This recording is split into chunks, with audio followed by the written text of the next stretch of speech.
Okay, I want to start today with a fact check along similar lines to others that we've done in the past. We have been talking a lot about democratic socialism versus social democracy. And in today's interview, we're actually going to have a conversation about when we say that we have a capitalist system, what version of a capitalist system do we actually have? It's not just unfettered, total free market capitalism. And that's going to be more of a philosophical discussion. But in practice, one of the confusions that has been prevalent among political pundits and people who talk about economics is that Denmark and Norway and Finland and Sweden are not socialist economies. They are mixed economies. They are a well-regulated form of capitalism that has decided to prioritize social welfare programs in terms of funding via taxation, in contrast to other countries like the United States, which have not made those social welfare programs the same type of priority. And there's a graphic that's been spreading virally about Norway, which, number one, calls Norway democratic socialist. That's one issue.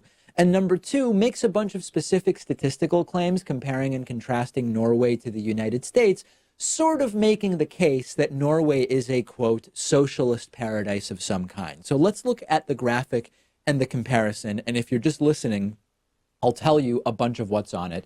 And the graphic claims that in Norway's democratic socialist system, there's a lower poverty rate and a higher life expectancy than in the United States, that infant mortality is lower and there's a lower murder rate and there's less incarceration and a higher GDP per capita, and workers are more protected by unions. The country is happier. They have free health care and free higher education, higher home ownership rate. The minimum wage is a living wage rather than a poverty wage, more vacation, more parental leave, and all with only the slightest increase in tax rate, 38.5% average personal tax rate in Norway versus a 37% average personal tax rate in the United States. Now, if you have a sense of any of these particular metrics, you might see that graphic and realize that some of those don't really sound quite right. The idea of an average tax rate, are we talking about the median? Are we talking about an effective tax rate or a marginal tax rate? There's a lot of stuff in there that doesn't make immediate sense. So when we see a viral image like this, making an argument that Norway is socialist and is better off than the United States in all ways, the first thing you need to do is figure out whether the numbers it presents are correct. Then you need to answer the question about whether Norway is actually socialist. And only once you do that can you really make a sort of qualitative analysis to evaluate the claim that socialist Norway is better off than unfettered capitalist United States. So let's look first at some of the numbers that the image claims. It says, for example, that Norway's poverty rate is 10% and the US poverty rate is 29%. I'm not finding that information. The information I found based on the Census Bureau is that the poverty rate in the United States just a year and a half ago was 12.3%, and that Norway's poverty rate was 4.3%. So that's sort of a question mark. The life expectancy numbers cited, 81 years in Norway and 79 years in the US, appear to be correct. Infant mortality is lower in Norway than in the United States, but I'm finding different numbers. The murder rate is lower in Norway than in the United States, with slightly different numbers than the ones that are presented. A problematic one, in my view, is that average personal tax rate number at the bottom of the graph. The effective tax rate that people pay is not 37% in the United States. It heavily is influenced, of course, by where you live and the cost of living of your state and how that impacts deductions. But generally speaking, most of these indicators are correct in suggesting that Norway appears to be better off. So once we kind of clarify some of those numbers, we have to get to some of the more subjective claims that the graphic makes. Like, for example, the graphic claims that higher education and healthcare are, quote, free in Norway.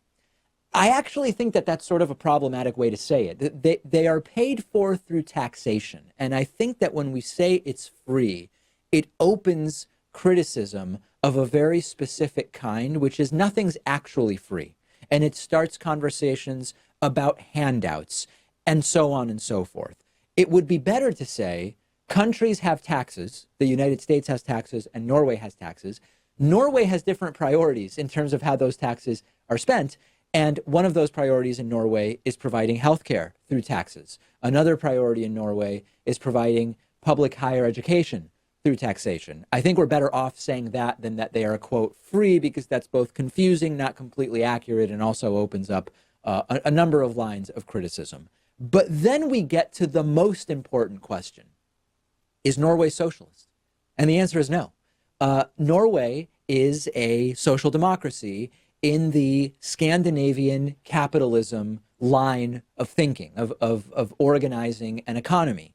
There's a common talking point from the right that if indeed Norway was socialist, then it wouldn't be nearly as well off. And in order to sort of accurately deal with that talking point from the right, the left shouldn't be incorrectly calling Norway a socialist country, because it's just not, okay? And that's a really important problem with the graphic, which is, number one, the United States doesn't actually have totally unfettered capitalism. We prop up industries.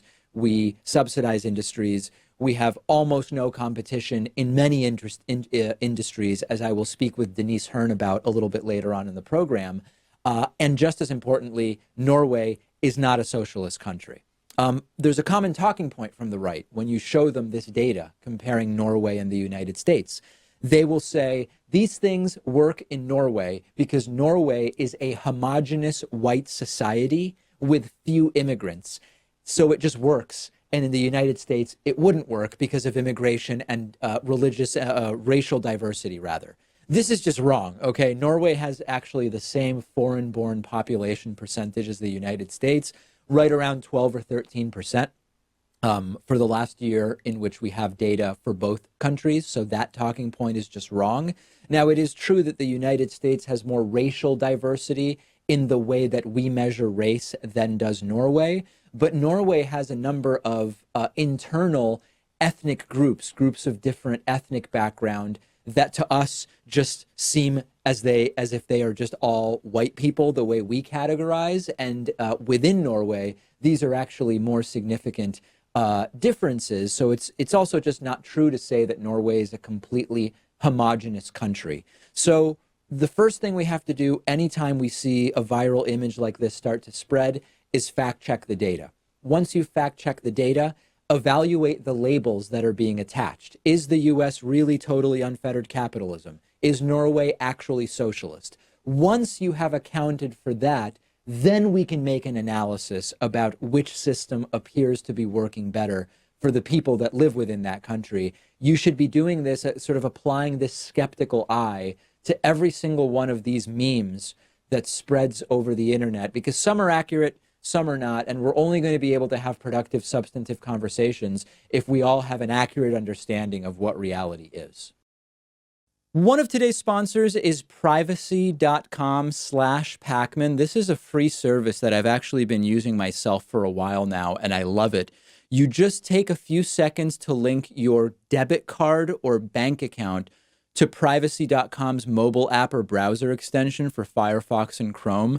And what that does is allow you to instantly create virtual credit cards that are linked to your bank account so that you're not actually putting your real debit card number on the internet. And you use these virtual credit card numbers to buy things online. And with one click of a button, you have the ability to create multiple virtual cards, delete cards, freeze and unfreeze cards. You can put a limit on a card so a company won't be able to charge you more than you actually want them to. And it protects you from being hacked. It protects you from companies being hacked, which we've been talking about for a while on the program. And it's perfect for signing up for free trials somewhere if you don't want your real credit card number to be exposed and on file. And their app and browser extension let you autofill the virtual credit card number into the credit card field when you're buying things online. There are a ton of different advantages to shopping and paying bills with a system like this. Everything is totally secure and encrypted. and in some situations, you can earn 5% cash back on your purchases. It's all completely free. All you have to do is click the link under this video to get started, and for a limited time, everybody in our audience who signs up gets $5 towards your first purchase when you sign up using that link below.